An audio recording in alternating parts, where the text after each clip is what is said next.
ማንን ትላለህ እንዴ? ቅድም መንገድ ላይ አንቱ ያልካት ነው እና ክብሪያት እኮ ነው አንቱ ያልኳት። እንደዛ ነው እንዴ? በቃ ሂድ።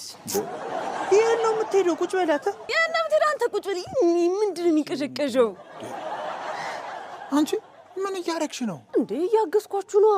ፊልም ላይ የሆነ አስፈሪ መርማሪ ፖሊስ ምናምን አይታጣቅም? እሷን አስፈሪ መርማሪ ፖሊስ ሆኜ እኮ ላወጣጣላችሁ ነው። ይቅርታ እኮ ነው የምናስጠይቀው። ምንድን ነው የምናወጣጣው? ምን ይታወቃል? ሰው ገሉ ደብቆስ ቢሆን አንቺን ባረገው።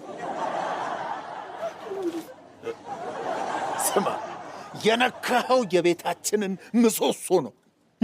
እኛ በእህታችን ልንቀልድ እንችላለን እንጂ በእሷ ቀልድ አናውቅም።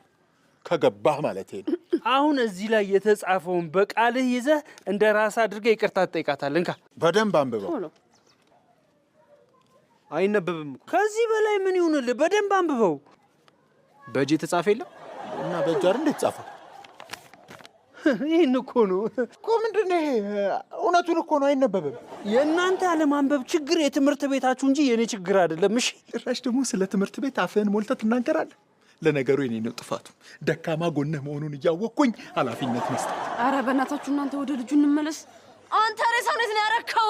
ምኑ ሬሳውን ያረከው?